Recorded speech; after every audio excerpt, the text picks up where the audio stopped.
BJP और BJP के कई नेता कई बार बोल चुके हैं कि इस बार 400 पार, जी हां 400 पार सीटों का लक्ष्य बीजेपी ने रखा है। अगर बिहार में नीतीश और लालू साथ साथ होते तो इस लक्ष्य में बीजेपी को मुश्किल हो सकती थी। बीजेपी ने इसीलिए खेला कर दिया। अब बिहार का जातिगत समीकरण एनडीए के पक्ष में झुका हुआ दिख रहा है। हम आपको दिखाने जा रहे हैं कि कैसे नीतीश और तेजस्वी सरकार के 3 फैसलों ने बात बनाई भी और बात बिगाड़ी भी। जो तस्वीर 28 जनवरी को दिखी उसकी पटकथा पहले ही लिखी जा चुकी थी। महागठबंधन में आने के बाद नीतीश सरकार के कई फैसले बेहद प्रभावशाली और चुनाव का रुख मोड़ने वाले दिख रहे थे। सबसे पहले नीतीश कुमार ने जातिगत जनगणना करवा दी। इसमें तेजस्वी की भी सहमति थी और उनकी जानकारी में ये बात हुई। फिर 2 नवंबर को पटना के गांधी मैदान में बीपीएससी के जरिए 1,20,000 शिक्षकों को नौकरी की चिट्ठी दी गई। ये काम तेजस्वी की जानकारी में हुआ, लेकिन उपलब्धियों के लिए लगे पोस्टरों में सिर्फ नीतीश का ही नाम और चेहरा था, तेजस्वी का नहीं। लेकिन 21 नवंबर को नीतीश कुमार ने ईडब्ल्यूएस समेत समूचे आरक्षण कोटे को 75% कर दिया। लेकिन इतने बड़े फैसले की भनक तेजस्वी को नहीं थी। सरकार की उपलब्धियों पर नीतीश तेजस्वी की तनातनी की आग बढ़ने लगी और इसमें भी घी का काम किया मोदी सरकार की तरफ से कर्पूरी ठाकुर को भारत रत्न देने के ऐलान ने। नीतीश को बीजेपी के प्रति नरमी दिखाने और महागठबंधन छोड़ने का मौका मिल गया। रामनाथ ठाकुर जी को भी फोन कर दिए प्रधानमंत्री जी, तो हमको सब यही फोन किए हैं, तो हमको तो खुशी है। हमको तो फोन नहीं किए हैं, लेकिन सब प्रेस के माध्यम से हम भी उनको बधाई दे देते हैं कि इतने दिनों से हम लोग मांग कर रहे थे।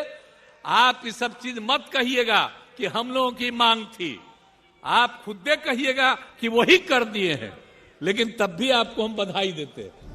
लेकिन हम लोग तो शुरू से करते रहे। नीतीश का मन डोल रहा है, इसको बीजेपी ने भांप लिया। हालांकि बीजेपी का प्रदेश नेतृत्व नीतीश कुमार के साथ गठबंधन नहीं चाहता था, फिर भी केंद्रीय नेतृत्व की पहल पर गठबंधन हुआ, तो इसके कई कारण गिनाए जा रहे हैं। अगर नीतीश तेजस्वी के साथ रहते तो बिहार में वोटों की जातिगत आधार पर ध्रुवीकरण तेज होता, यानी लड़ाई बैकवर्ड बनाम फॉरवर्ड होती, जिसमें इंडिया ब्लॉक को फायदा हो सकता था।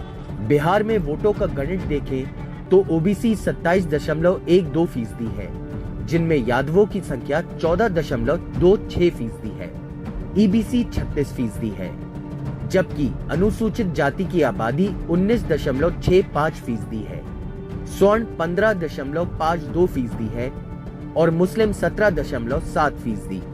नीतीश को साथ कर बीजेपी ने ईबीसी और गैर यादव ओबीसी वोट को लामबंद करने की कोशिश की, जो मिलकर करीब 39% होते हैं। उसी कड़ी में ईबीसी से आने वाले सम्राट चौधरी को बीजेपी ने उप मुख्यमंत्री भी बनाया है। वहीं चिराग पासवान को साथ कर बीजेपी ज्यादातर दलित वोटों को अपने खाते में लाना चाहती है। अगड़ी जातियों के बारे में ये माना जाता है कि वो बीजेपी के पक्ष में ही रहती हैं। इस तरह बीजेपी की पूरी रणनीति लालू तेजस्वी की पार्टी को यादव और मुसलमान तक ही समेट देने की दिखती है। बीजेपी इस गणित को देख चुकी है कि नीतीश कुमार के रहने से कैसे 2019 में एनडीए ने बिहार में 40 में 39 सीटें जीत ली थी। इस जातिगत समीकरण को साधने के बाद बीजेपी हिंदुत्व को अपने उस तुरुप के पत्ते को भी चल रहा है जो अयोध्या में राम मंदिर के निर्माण के रूप में मौजूद है।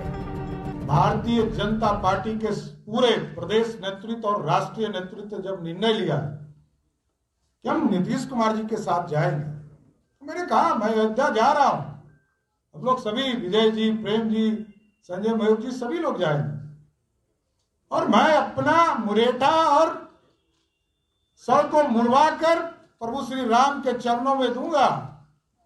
बिहार के विकास के लिए व्यक्तिगत कुछ नहीं हो सकता।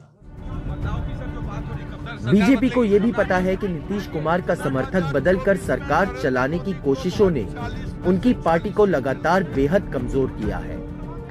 2010 में जेडीयू की विधानसभा में सीटें 115 थी, यानी अपने दम पर ही बहुमत से बस 7 सीटें कम। फिर लालू की आरजेडी से हाथ मिलाया तो जेडीयू को 2015 के विधानसभा चुनावों में 71 सीटें मिली, लेकिन 2020 में फिर बीजेपी के साथ हाथ मिलाकर चुनाव लड़ा तो नीतीश की सीटें खिसक कर 43 रह गई। तो सवाल है 2025 में क्या होगा। अगर गिरावट की यही रफ्तार रही तो जेडीयू का अस्तित्व संकट में आ सकता है। जानकार मानते हैं कि बिहार में जेडीयू जितनी कमजोर होगी, भारतीय जनता पार्टी को उतना ज्यादा फायदा मिल सकता है। लेकिन 2025 से पहले 2024 है, जिसके लिए नीतीश कुमार को साथ कर भारतीय जनता पार्टी ने एक बढ़त तो बना ही ली है। सूत्रों के मुताबिक पर्दे के पीछे से जेडीयू बीजेपी को मिलाने में अहम भूमिका नीतीश के खासम खास संजय झा की और केसी त्यागी ने निभाई। पटना से मनीष कुमार के साथ रणवीर की रिपोर्ट, एनडीटीवी इंडिया।